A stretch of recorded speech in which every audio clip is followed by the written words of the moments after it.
how to interest people. Everyone who was ever a guest of Theodore Roosevelt was astonished at the range and diversity of his knowledge. Whether his visitor was a cowboy or a Rough Rider, a New York politician or a diplomat, Roosevelt knew what to say. And how was it done? The answer was simple. Whenever Roosevelt expected a visitor, he sat up late the night before, reading up on the subject in which he knew his guest was particularly interested. For Roosevelt knew, as all leaders know, that the royal road to a person's heart is to talk about the things he or she treasures most. The genial William Lyon Phelps, essayist and professor of literature at Yale, learned this lesson early in life.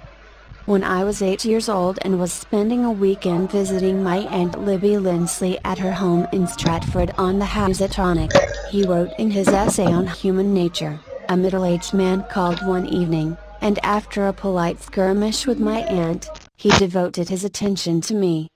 At that time, I happened to be excited about boats, and the visitor discussed the subject in a way that seemed to me particularly interesting. After he left, I spoke of him with enthusiasm. What a man! My aunt informed me he was a New York lawyer, that he cared nothing whatever about boats, that he took not the slightest interest in the subject. But why then did he talk all the time about boats? Because he is a gentleman. He saw you were interested in boats, and he talked about the things he knew would interest and please you. He made himself agreeable." And William Lyon Phelps added, "I never forgot my aunt's remark." As I write this chapter, I have before me a letter from Edward L. Chalif, who was active in Boy Scout work. "One day I found I needed a favor," wrote Mr. Chalif. "A big Scout jamboree was coming off in Europe, and I wanted the president of one of the largest corporations in America to pay the expenses of one of my boys for the trip. Fortunately, just before I went to see this man, I heard that he had drawn a check for $1 million, and that after it was cancelled, he had had it framed. So the first thing I did when I entered his office was to ask to see the check. A check for $1 million. I told him I never knew that anybody had ever written such a check, and that I wanted to tell my boys that I had actually seen a check for $1 million. He gladly showed it to me. I admired it and asked him to tell me all about how it happened to be drawn. You notice, don't you, that Mr. Chalif didn't begin by talking about the Boy Scouts, or the jamboree in Europe, or what it was he wanted. He talked in terms of what interested the other man. Here's the result. Presently, the man I was interviewing said, 'Oh, by the way, what was it you wanted to see me about?' So I told him. To my vast surprise, Mr. Chalif continues, he not only granted immediately what I asked for, but much more. I had asked him to send only one boy to Europe, but he sent 5 boys and myself, gave me a letter of credit for $1,000 and told us to stay in Europe for 7 weeks. He also gave me letters of introduction to his branch presidents, putting them at our service, and he himself met us in Paris and showed us the town. Since then, he has given jobs to some of the boys whose parents were in want, and he is still active in our group. Yet I know if I hadn't found out what he was interested in, and got him warmed up first, I wouldn't have found him 1/10 as easy to approach. Is this a valuable technique to use in business? Is it? Let's see. Take Henry G. Duvernoy of Duvernoy & Sons, a wholesale baking firm in New York. Mr. Duvernoy has been trying to sell bread to a certain New York hotel. He had called on the manager every week for 4 years. He went to the same social affairs the manager attended. He even took rooms in the hotel and lived there in order to get the business. But he failed. Then, said Mr. Duvernoy, after studying human relations, I resolved to change my tactics. I decided to find out what interested this man, what caught his enthusiasm. I discovered he belonged to a society of hotel executives called the Hotel Greeters of America. He not only belonged, but his bubbling enthusiasm had made him president of the organization, and president of the International Greeters. No matter where its conventions were held, he would be there. So when I saw him the next day, I began talking about the greeters. What a response I got! What a response! He talked to me for half an hour about the greeters, his tones vibrant with enthusiasm.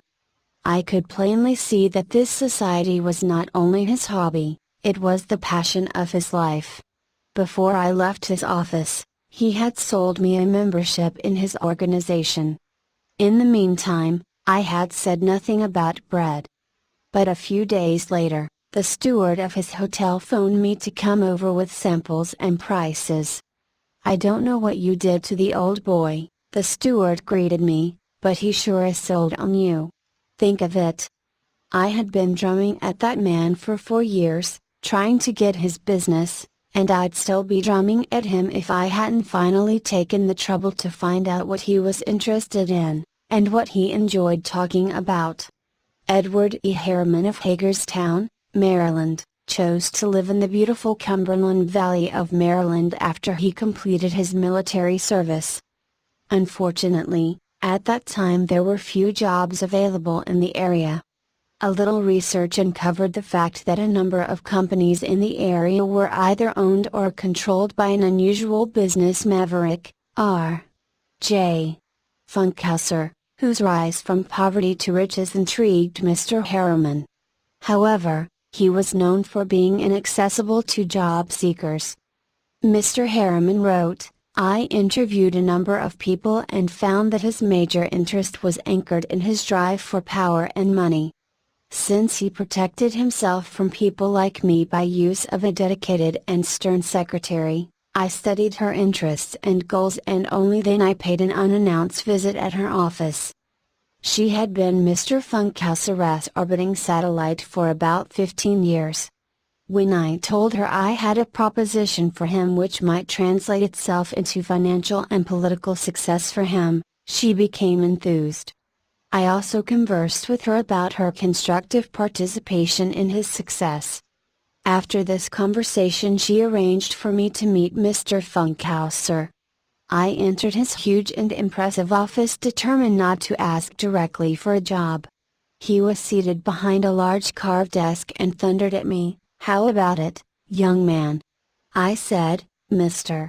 Funkhauser, I believe I can make money for you." He immediately rose and invited me to sit in one of the large upholstered chairs.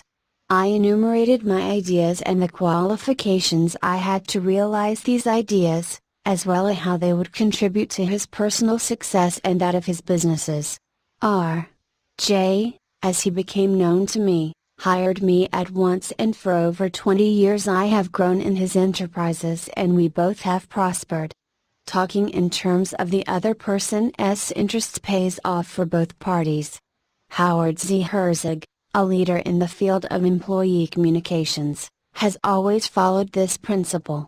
When asked what reward he got from it, Mr. Herzog responded that he not only received a different reward from each person, but that in general the reward had been an enlargement of his life each time he spoke to someone.